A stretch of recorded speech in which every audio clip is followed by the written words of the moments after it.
Well, Pennsylvania Congressman and former federal prosecutor Patrick Meehan is on the Oversight Committee. He was one of those asking questions at that hearing and joins us now. Congressman, thanks for being with us today. Great to be with you, Governor. When you were in those hearings, I know that you were there as a congressman, but you've had years of distinguished service record as a federal prosecutor. You're used to interrogating people. What is your assessment of how high up this whole information chain goes? Well, it goes very high. It goes to the highest levels of the State Department. What you have is the unusual circumstance in which you have strong misrepresentations on both sides of an incident.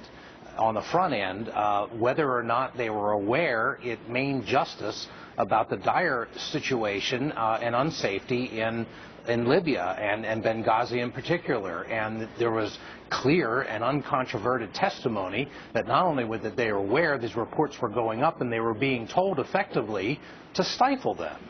Don't request for more security because you're not going to get it. And of course, on the back end, the gross misrepresentations in the aftermath about what was actually happening, and as people know, the suggestion that it was initiated by a video, when in fact there was not even a demonstration, was factually determined in front of the embassy, or in front of the consulate. So we have gross misrepresentations on both ends. But Governor, what really concerns me is the lack of accountability here.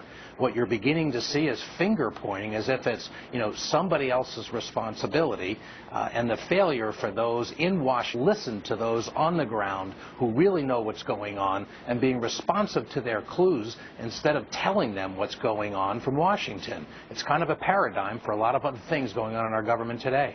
Well, the Vice President said that neither he nor the President knew anything about the intelligence reports indicating that there were requests for more security. Some of us find that hard to believe. Maybe they didn't read the security briefings, because we know they didn't attend but about 40% of the meetings. But the suggestion is that maybe other people in the administration downstream, primarily people in the intelligence community, and including Secretary of State Hillary Clinton, did know that she's responsible for not passing it on. My question is, well, do you plan to bring the Secretary of State before the committee, put her under oath, and ask what did she know and when did she know it? Well, there's certainly a clear interest in getting to exactly that point, because what you're seeing is the intelligence community now being laid out to dry as if somehow they are the ones who are responsible, when in fact there was clear information that at least would have had a prudent person second guess that whether we would be able to rely exclusively on the fact that this was driven by a video. So the idea that they could still be 5 days later having a UN ambassador out on the national TV programs claiming the video was the motivating factor when long before that there was strong indications, and the conclusions, as you heard the testimony that day from a chief person at the State Department who said within 24 hours it was his conclusion that it was a terrorist-dominated issue. So who's talking to the State Department? And the real lack of accountability, as if somehow you can sit up in this ivory tower and have no responsibility for what goes on below you.